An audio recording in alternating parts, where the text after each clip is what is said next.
So this is how gun is called शिरो ओनी। सो यहाँ finally head of Yamazaki reveal कर दिया गया है, जो है यामाजाकी क्लैन का प्रेसिडेंट तोरा ओनी। और ये चैप्टर में तो गन की बैक स्टोरी देखने को मिलेगी, ये मैंने पहले ही अपनी लास्ट वीडियो में प्रिडिक्ट कर लिया था और आप सब भी ये जानते थे कि गन की बैक स्टोरी दिखेगी। But the question is how much chapters, because ये आर्क ही गन की बैक स्टोरी पर डेडिकेटेड है। तो आखिर कब तक हमें गन का पास्ट देखने को मिलेगा? वेल ये तो कोई भी नहीं जानता, बट इतना तो तय है कि गन ने कुछ ऐसा किया था अपने पास्ट में जिसके बाद इसे अपना क्लैन लीव करके आना पड़ा। और ये बात याद रखना कि चार्ल्स चोई की मुलाकात जेल में हुई थी गन से, और गन इसी एज का था जो एज अभी लेटेस्ट चैप्टर में दिखाई गई है। एंड इसके बहुत से कनेक्शन निकल सकते हैं। फॉर एग्जांपल गन ने यामाजाकी क्लैन के ही किसी मेंबर को मार दिया होगा, जिसकी वजह से उसे बाद में एलीट के साथ हाथ मिलाना पड़ा। और ये मैं इसीलिए बोल रहा हूँ बिकॉज लेटेस्ट चैप्टर में हमें ये चीज दिखाई गई है कि गन इंटरेस्टेड नहीं था यामाजाकी क्लैन का सिंडिकेट बनने के लिए, और यामाजाकी क्लैन का वाइस प्रेसिडेंट उस पर जोर दे रहा था। इवन के उसने अपनी डॉटर को मारने के लिए कह दिया गन को, बिकॉज उसे पता चल गया था कि गन को इन्फ्लुएंस करने वाली उसकी अपनी डॉटर है। एंड वेट अ मिनट, में कुछ ज्यादा ही जज्बाती हो गया। थोड़ा सा पीछे चलते हैं और जानने की कोशिश करते हैं कि क्या अपने यंग मास्टर गन को प्यार हो गया है। बिकॉज कुछ ही पेजेस थे जहाँ पर हमें गन और उसकी कजन हारुतो यामाजाकी दिखी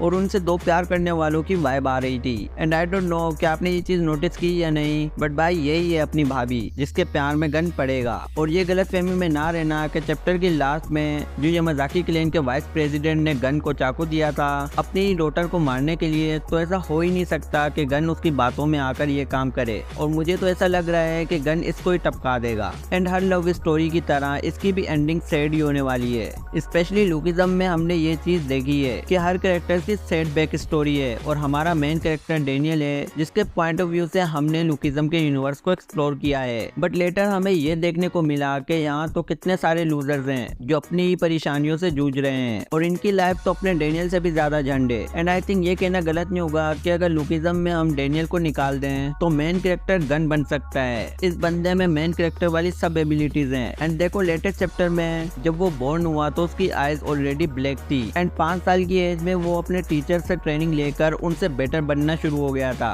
और यंग मास्टर जब वो बना अपनी टीनेज की स्टार्टिंग में, तो बंदे ने लिटरली अपने एरिया की हर गैंग की वाट लगा दी, वो भी अपने दम पर, बिकॉज वो जान गया था कि फाइटिंग उसकी किस्मत में है और ये एबिलिटीज उसे इवॉल्व होने में मदद कर रही हैं। और अब बताओ ये चीजें होने के बाद ये बंदा मेन कैरेक्टर होना डिजर्व तो करता है। बट हमें ये भी नहीं भूलना चाहिए कि अपना डेनियल भी दिल का सांप है, और उसके बारे में भी हम कुछ नहीं जानते कि आखिर उसका फादर कौन था और क्या वो यामाजाकी क्लैन से बिलोंग करता था या नहीं। एंड अब डेनियल की बात हो रही है तो मैं आपको एक बात बताता चलूं कि डेनियल की यूआई की कोई लिमिट नहीं है। हाँ आई नो कि वो गन से हार गया था, वो भी उसकी बेस्ट फॉर्म में, बिकॉज उसने अपनी पावर को गन की स्ट्रेंथ से स्टेबल कर दिया था। बट बात यह है कि गन की पीक फॉर्म को यूआई डेनियल ने इजी पीजी बीट किया, एंड उसे ज्यादा कुछ प्रॉब्लम भी नहीं हुई। एक तरफ देखो कि गन ने कैसा कुत्ता बनाया था गो को, और दूसरी ओर देखो वही गन कैसे पिटा यूआई डेनियल से। अब भले यहाँ डेनियल फैंस या गन के फैंस बोले प्लॉट आर्मर था या नहीं था, लेकिन फैक्ट यह है कि डेनियल हारा गन से। और अगर राइटर चाहता तो डेनियल को गन की 20 फॉर्म से भी हरवा सकता था, लेकिन पीटीजे ने हमें ये मैसेज दिया कि ना बेटा ना,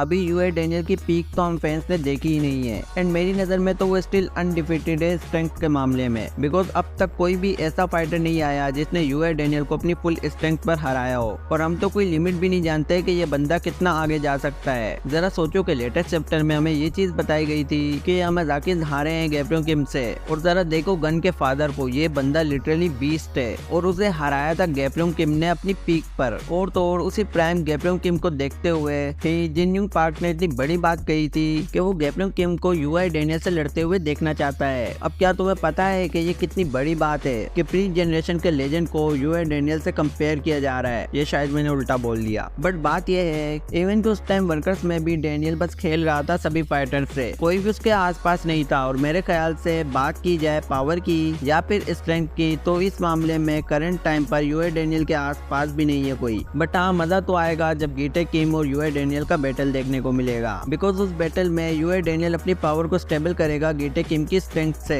तो फाइनली वो बैटल होगा जिसे हम वर्दी बोल सकते हैं। अब देखो इतने से चैप्टर ने कितनी सारी न्यू पॉसिबिलिटीज खोल कर रख दी हैं हम फैंस के सामने। एंड अभी तो पूरी आर्क बाकी है, और मुझे लगता है कि स्लोली और भी बहुत कुछ हमें देखने को मिलेगा। एंड पीटीजे गन के नाम की चूरन हमें खिला रहा है। एक्चुअली ये आर्क गन के कैरेक्टर को समझने के साथ साथ हमें पास्ट की कुछ मेजर सीक्रेट्स रिवील करने के लिए दिखाई जा रही है। एंड ये आर्क और ये स्टोरी आने वाले फ्यूचर की बैकबोन बन सकती है, बिकॉज हम सभी ये बात जानते हैं कि यहाँ पर गन की बैक स्टोरी खत्म हो गई और वहाँ पर गीटे किम वाला लफड़ा स्टार्ट होगा। एंड 1 या 2 आर्क चलने के बाद हमें गैप्योंग किम की डेथ को लेकर कुछ मेजर सीक्रेट्स रिवील हो सकते हैं। तो हाँ, लुकिज्म के फैंस जान लो कि ये आर्क के बाद फिर से अपना लुकिज्म पीकिज्म बनने वाला है और इसी आर्क से लुकिज्म कमबैक करेगा अपनी ओल्ड हाइप के साथ। और गन की स्टोरी है तो बोरिंग तो लगेगी नहीं, जिसका मतलब रेडी रहो, जल्दी बवाल होने वाला है फिर से। खैर आज के लिए इतना ही, और मेरे चैनल पर आपको थ्योरीज और प्रेडिक्शन वीडियोस ही मिलेंगी लुकिज्म को लेकर, बिकॉज मैं एक्सप्लेन नहीं करता क्योंकि ऑलरेडी स्काई ऑफ लाइट इतनी अच्छी तरह से एक्सप्लेन कर देता है कि मुझे नहीं लगता कि मेरी कोई जरूरत भी है। और मैं वैसे भी ऐसी वीडियोस बनाने में अच्छा हूँ, बिकॉज मुझे मजा आता है आपके लिए थ्योरीज और प्रेडिक्शन वीडियोस लाना। तो अगर वीडियो पसंद आई है तो लाइक करो, चैनल को सब्सक्राइब करो। मिलते हैं नेक्स्ट वीडियो में, टिल देन गुड बाय। कहने दो